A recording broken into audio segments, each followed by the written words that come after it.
September 27th, 2023. Been 10 years since I planted those persimmons over there. Look at these hazelnuts. They're done. Time to harvest. So, let's try a couple. I need to get a, what do you call it? Plastic tarp underneath this. So, this one here is Proc. That's not a very good looking one. Let's find something a little bit more. Well, that's two of them that did that. I guess maybe that water made them split that we got from the rain. Let's back up. Alright, so I'm going to try one of these. I'd say they got a little bit of astringency.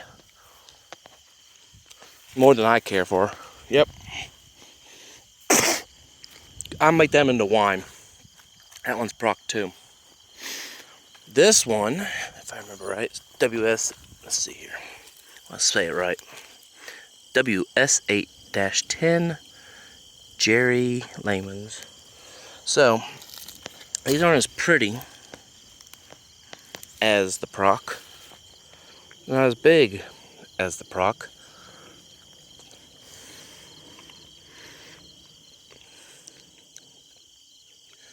But they almost have like no astringency, which is really, really nice. What I mean by that is when they're ripe, the American persimmons, they have a cotton mouth, and there are some cultivars that have pretty much gotten rid of it, and this is one of them that's almost gotten rid of it. I think Proc's got a little bit of something, but that's just me. Checking on Rosianka. Right there. So, thanks to Cliff England down at England's Nursery down in Kentucky. That's actually, I believe, from what he was telling me, is a half Ukrainian persimmon, half Asian, essentially. And so we got the Proc, got the WS8-10, or whatever that is. You've got Rosianka, and then what you have is Dollywood. Real quick. That one is a lot juicier than that one. That one's meatier. That one's juicier. Almost drowns you like it's like a drink. So back to Dollywood.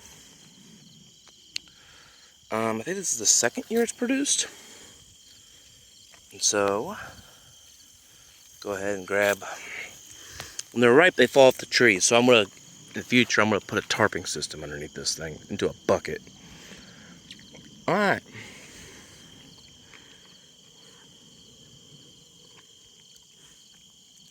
Yeah. Not a fan. Not a fan of Dollywood. Maybe it wasn't quite ripe. Oh man, that hurts. Yeah, I thought that was ripe. It's not.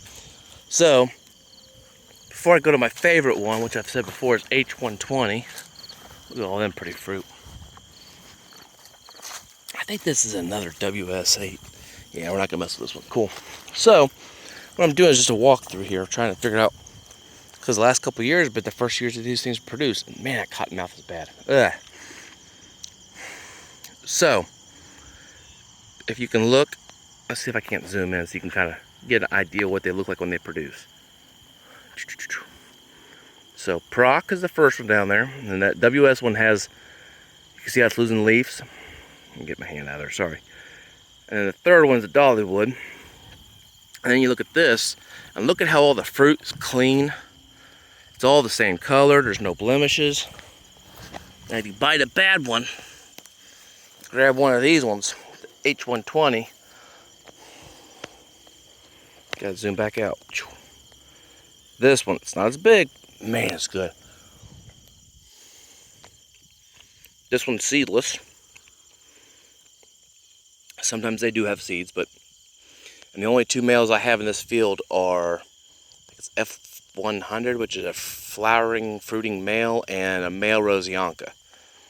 And so anything that gets bred here, those will be the fathers, because there's nothing else within miles. So, is there any other ones that are producing that are dropping in the persimmon orchard? Man, that one was good.